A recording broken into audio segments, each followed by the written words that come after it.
ಅಥವಾ ಸಮಾವೇಶ ಯಾವ ರೀತಿಯಲ್ಲಿ ಇರುತ್ತೆ ಇನ್ನೇನು ಕೆಲವೇ ಕ್ಷಣಗಳಲ್ಲಿ ಎಲ್ಲವೂ ಕೂಡ ಗೊತ್ತಾಗಲಿದೆ, ಕಾದು ನೋಡಬೇಕಾಗಿದೆ. ಹಾಗೆಯೇ ಬೆಂಗಳೂರಿನಲ್ಲಿ ಕೂಡ ಪ್ರಧಾನಿ ಮೋದಿ ಬಂದು ಇವತ್ತು ಮಾತನಾಡಲಿದ್ದಾರೆ. ಅಲ್ಲೇನು ಮಾತನಾಡ್ತಾರೆ? ಬೆಂಗಳೂರಿನಲ್ಲಿ ಹಲವು ವಿಚಾರಗಳಿಗೆ ಸಂಬಂಧಪಟ್ಟಂತೆ, ಅಂದ್ರೆ ಅದು ಶೋಭಾ ಕರಂದ್ಲಾಜೆ ಅವರು ಬೆಂಗಳೂರು ಉತ್ತರಕ್ಕೆ ಬಂದು ನಿಂತಿರುವಂತದ್ದಿರಬಹುದು ಅಥವಾ ಹಾಗೂ ಕೋಲಾರ ಲೋಕಸಭಾ ಕ್ಷೇತ್ರದ ಎಲ್ಲ ನನ್ನ ಸಮಸ್ತ JDS ಮತ್ತು ಭಾರತೀಯ ಜನತಾ ಪಾರ್ಟಿಯ ಎಲ್ಲ ಕಾರ್ಯಕರ್ತ ಬಂಧುಗಳೇ, ಏನೊಂದು 18ನೇ ಲೋಕಸಭಾ ಚುನಾವಣೆ ನಡೀತಿರುವಂಥ ಈ ಸುಸಂದರ್ಭದಲ್ಲಿ ಇಡೀ ದೇಶದಲ್ಲಿ 3ನೇ ಬಾರಿಗೆ ಮತ್ತೊಮ್ಮೆ ಮೋದಿ ಸರ್ಕಾರ, ಈ ಕೂಗು ಇಡೀ ದೇಶ ಉದ್ದಾಗಲದಲ್ಲಿ ಪ್ರತಿಯೊಬ್ಬ ಭಾರತೀಯನು ಈ ಕೂಗನ್ನು ಕೂಗ್ತಿದ್ದಾನೆ. ಇದೇ ದಾರಿಯಲ್ಲಿ ನಮ್ಮ ಚಿಕ್ಕಬಳ್ಳಾಪುರ ಲೋಕಸಭಾ ಕ್ಷೇತ್ರದಲ್ಲಾಗಲಿ ಕೋಲಾರಿನ ಲೋಕಸಭಾ ಕ್ಷೇತ್ರದಲ್ಲೂ ಇದೇ ಕೂಗನ್ನ ಕೂಗ್ತಿದ್ದಾರೆ. ಹಾಗಾಗಿ ಈ ದಿಕ್ಕಿನಲ್ಲಿ ನಮ್ಮ NDA ಒಕ್ಕೂಟದ ಅಭ್ಯರ್ಥಿಗಳಾಗಿರುವಂಥ ಕೋಲಾರ ಲೋಕಸಭಾ ಕ್ಷೇತ್ರದ ಅಭ್ಯರ್ಥಿ ಆಗಿರುವಂಥ ಸನ್ಮಾನ್ಯ ಮಲ್ಲೇಶ್ ಬಾಬು ಅವರು, ಚಿಕ್ಕಬಳ್ಳಾಪುರ ಲೋಕಸಭಾ ಕ್ಷೇತ್ರದ ಅಭ್ಯರ್ಥಿ ಆಗಿರುವಂಥ ಡಾಕ್ಟರ್ ಸುಧಾಕರ್ ಅವರು,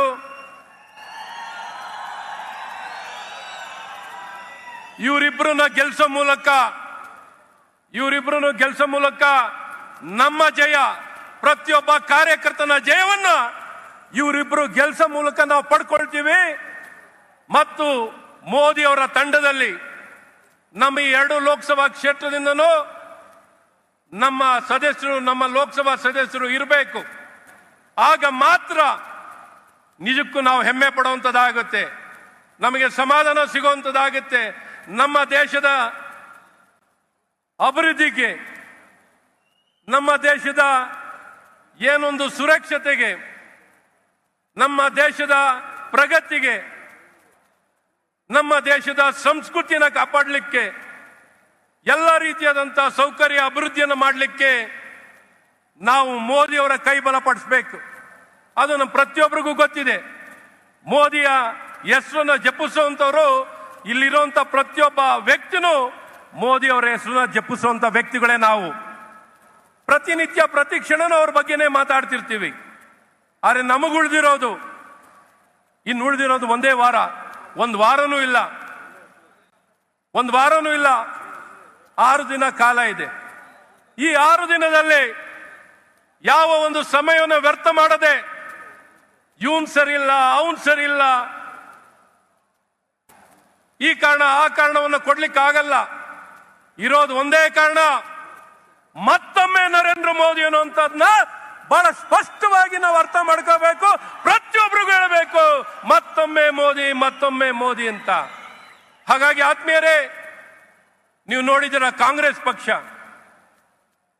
ಇವತ್ತು ಅವರು ಅಪ್ರಸ್ತುತ, ಅವರಿಗೆ ಮತ ಕೊಡೋದ್ರಿಂದ ಏನೇನೂ ಪ್ರಯೋಜನ ಇಲ್ಲ. ಅವ್ರಿಗೆ ಅಧಿಕೃತವಾಗಿ ಪ್ರತಿಪಕ್ಷದ ಸ್ಥಾನನೂ ಸಿಗಲ್ಲ ಕಾಂಗ್ರೆಸ್ ಪಕ್ಷಕ್ಕೆ. ನಮಸ್ಕಾರ, ಕರ್ನಾಟಕ ಪ್ರೈಮ್ ಟೈಮ್ಗೆ ಸ್ವಾಗತ. ನಾನು ಜಯಪ್ರಕಾಶ್ ಶೆಟ್ಟಿ. ಇಡೀ ಕರ್ನಾಡು ಇವತ್ತು ರೆಬೆಲ್ ಆಗಿ ನಿಂತಿದೆ.